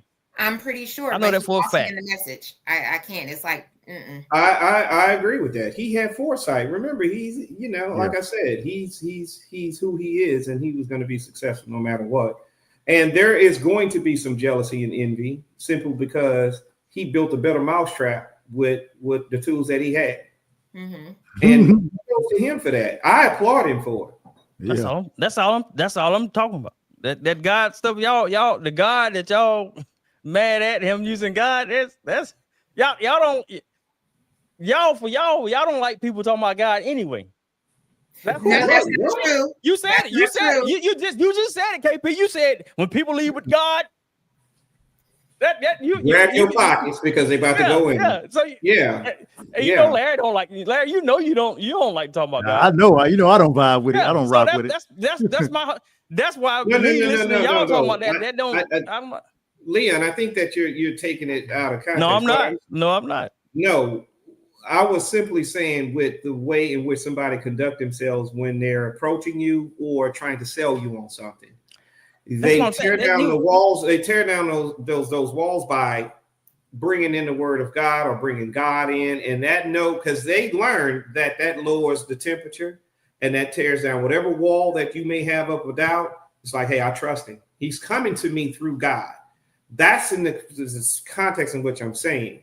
We talk about God all the time. But let's make a clear understanding, though. That's not referring to me because I can see straight through that. I'm talking about the business part It's like, yeah, you like the money, like Renee said. Hey, look. Exactly. Thank you. Why you getting your master's, Renee? Because it's free. And what you go do with your master? What the master? Most people go back and get their master for make more money, right? It depends. That's what you're doing. Stop! Don't be trying to deny. That's what you're doing. You want to make more money. There's no guarantee, right? That's my whole point. No. That's my whole point. That's my whole point. This is my whole point in this right here. There's no guarantee. Look, you're right. It ain't no guarantee, but that's your aim. That's what most people aim is. Most people aim to make more money. And that's the whole thing about his interview. People are mad talking about he in it for the money. I done seen plenty of people saying he in it for the money. I wouldn't say that. Right. That's my whole point. That's why I wouldn't say that. That's why I put that post on Facebook. I seen people saying he in it for the money. Oh, he not true. Everybody's doing something for money. Any type of business. If that wasn't the case, people want to go to school. People want what's the But I'm not doing it to guarantee additional money. I could be doing it for my own benefit because I want the initials near my name. That doesn't mean I'm doing it for money. There's plenty of people with MBAs, PhDs who've been laid off since January of this year. Yeah, but they got it. They go to school to get that master for more money. You ain't saying tell me that. There's no guarantee of financial. Of course, it ain't no guarantee. Ain't nothing guaranteed. That don't mean you're going to get that master for no more money. I'm doing it because it's free. Stop it. Man, stop it. No, okay. You might be doing because it's free, but you're expecting to get some more money out of that master. That's my like I said, that's my whole thing for putting it on Facebook because people saying he doing it for the money. I think if you would have added more context, I didn't want to because I was talking to the people who knew I was talking to. You did. That's what I told you in the chat. I put that specifically on there because it was for the people who knew. Who's been commenting on it? They knew what I was talking about. They in the gospel industry. He ain't gonna never get it. I do get it. You ain't gonna get it. It was for the people. It's just like you said, because you didn't know really what I was talking about. It wasn't for you. It was for the people who been talking about it. Because you had posted that. If you notice, I put a couple days later after I saw the interview. No, you just sent me that today talking about, is this the guy you was talking about? Right, but I'm saying I put I think yesterday after I saw that interview. But I saw the interview yesterday. And I forgot to send it to you because I saw it on YouTube on my TV. I saw this post on Instagram today. Well, okay, either or, it don't matter. I believe you just waited. You didn't see it like you say you did. It was the comment was for people who was putting the money part about it. They want to make more money. Because I know some of the people who said it. I know some of the people who said it. I know some of the things they do. They want to make more money. I'm curious to have, your uncle come on the show and break this whole thing down and provide his perspective. He can, but it's still, I know people, he got a perspective. He posted about it too. What did he say? Okay. What did he say? He said he wouldn't go debate something about, I can't remember. I got to go look at it. But he posted about it. A lot of people posted about it. My cousins posted about it. My family posted about it. A lot of people did. Research anything else real quick. I can't remember what he said. I saw it, but I can't remember what he said. You can go research it. Matter of fact, I can look it up right now what he said. I follow your uncle, so I probably could. That's why I told you. I knew you did, so that's why I told you. You can go look at it. It ain't no secret. It's on Facebook.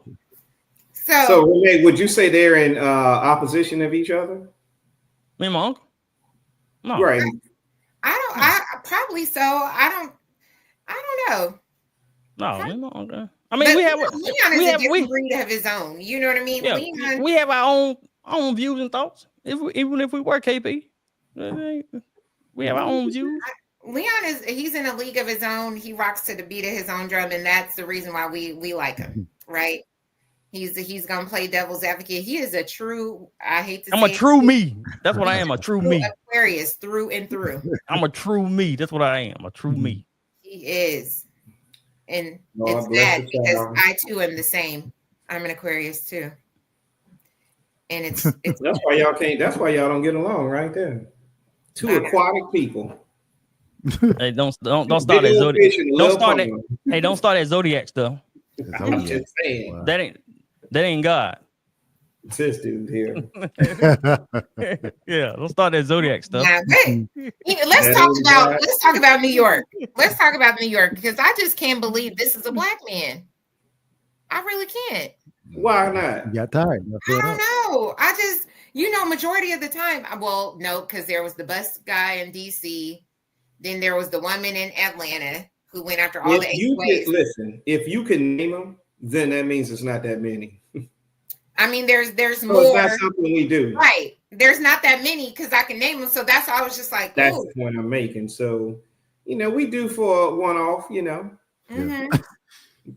So. Yeah, it's been a minute. I mean, of course, there's been random shootings where, but.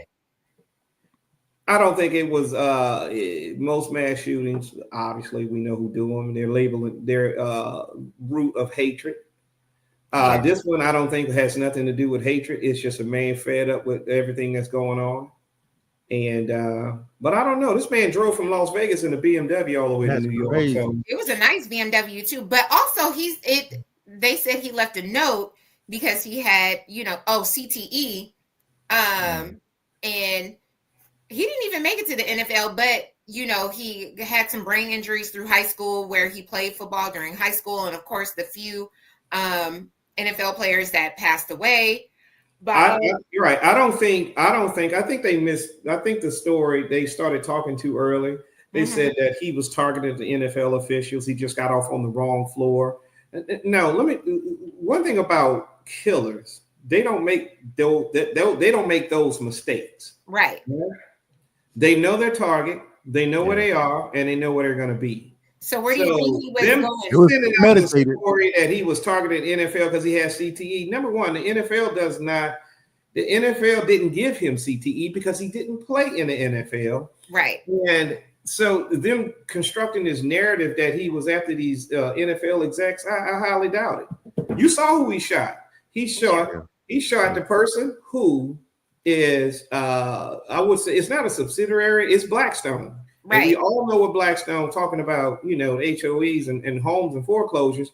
Blackstone is the reason why my friends and I was having this conversation today about the price of homes, and we were looking at I was talking to some contractors today, and it was like, what it would cost for me to build a home from scratch, just a starter home, 2,000 square foot. It would cost about $175 a square foot. That's outrageous. That's about $300. That starter home. That's just the starter home. Cost of it cost to build a $375,000 just to do. Now he's got to sell it for $550. That's a starter home that you normally should be able to get for $150,000. So it's out. So the reason why the homes are so high is because you have Blackstone and companies like Mark Splain and all these other companies. They're going in here corporate wise and they're buying up all these things. They used to buy strip malls. They used to buy these things, and they changed their whole model about 10 years ago. And they buying all these single family dwelling homes and pricing everybody out of the market. And you can't go anywhere because they own that subdivision too. They own these homes, and so you are forced to be in there. And so I'm thinking he got his intended target. So you think the letter? Did you see the letter he wrote? No, I'm surprised they say they had about a 3 or 5 page letter, something like that, and it said I've never seen any of these manifest letters. He was telling if they let this one out, it's because he's black.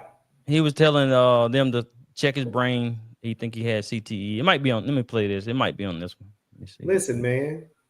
Authorities say they know the identity of the man behind a deadly mass shooting in the heart of New York. Pure evil came to the heart of our city. Authorities say the man in this photo is 27-year-old Shane Devin Tamura of Las Vegas. They say he's the man seen here walking towards 345 Park Avenue in Manhattan last night, in his hand an M4 rifle. The shooter entered the lobby, turned right, and immediately opened fire on an NYPD officer. He then shoots a woman who took cover behind a pillar and proceeds through the lobby, spraying it with gunfire.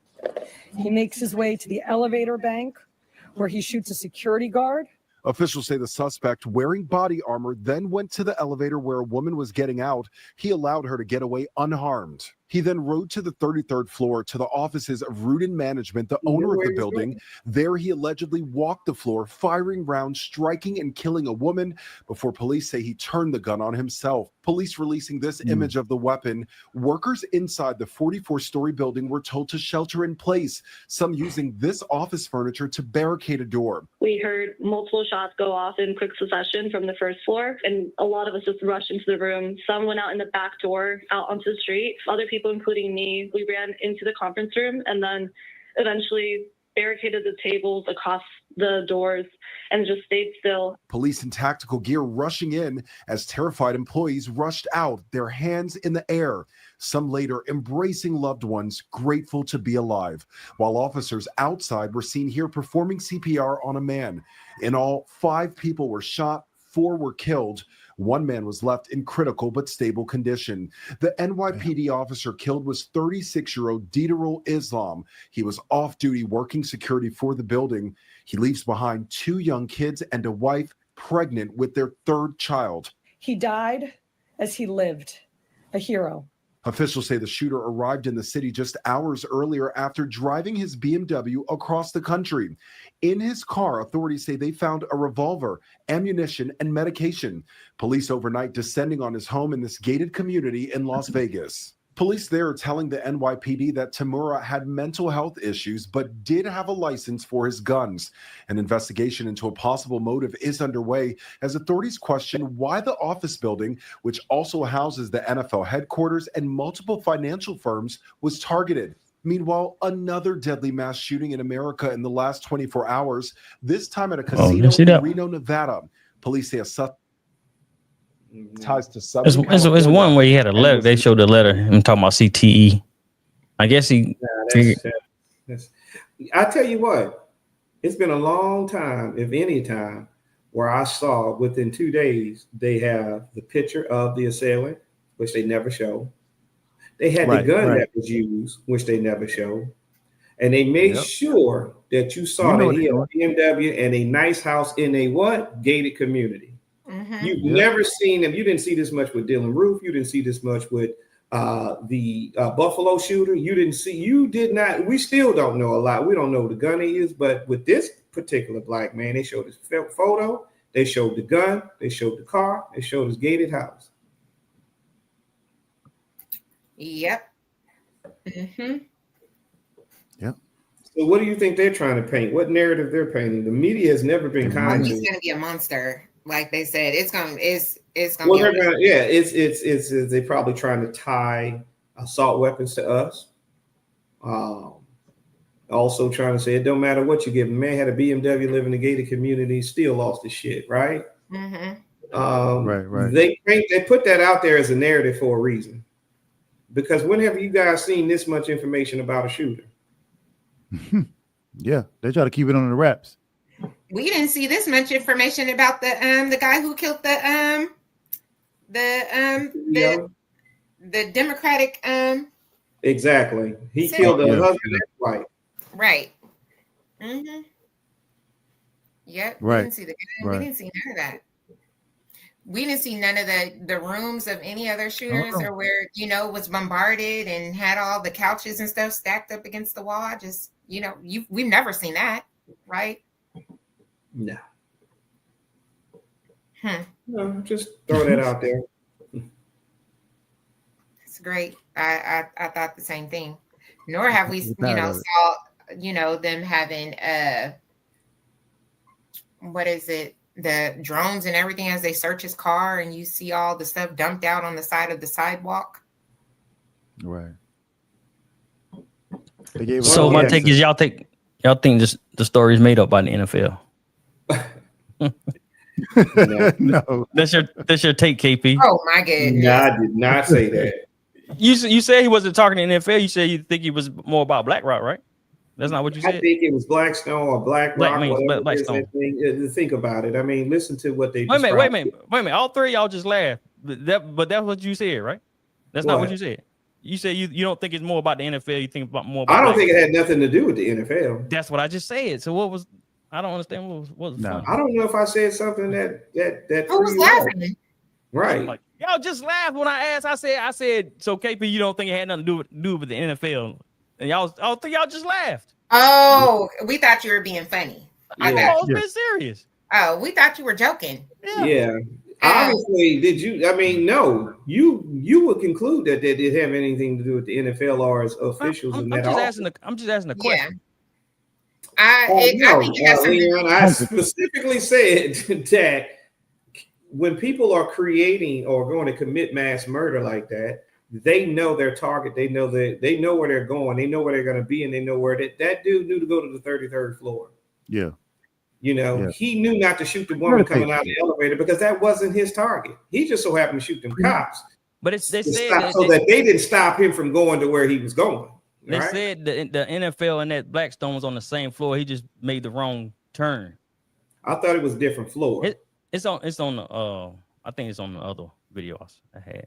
I thought the NFL was on a different floor. Me too. Or whether he made a different turn. That man knew where he was going. He knew the building. Didn't nobody know Bank of America, NFL, and Blackstone was all in the same building? Unless you worked there. Evidently he did. He did his homework.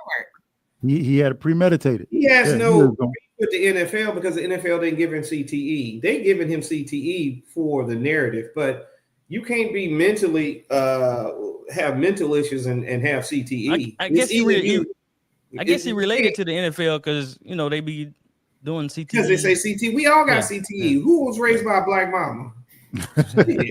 Right. Any head collisions we done had with that fits. PTSD. I'm just saying. For sure. I don't know. The BlackRock thing is I've heard, think pieces have started. I think it's something. They need to break that. They definitely need to break that up and allow these corporations to buy a single family. Because you got presidents that are running on a platform that they are going to build so many affordable housing for families. Well, you can build them, but they're going to just buy them up. So you're going to have to stop the bleeding. The reason why there's homes and there's a lack of homes is because they're buying them up. The homes are out there. People just can't afford the prices up. Yeah, they just can't afford them. Yep. Jacking the prices up.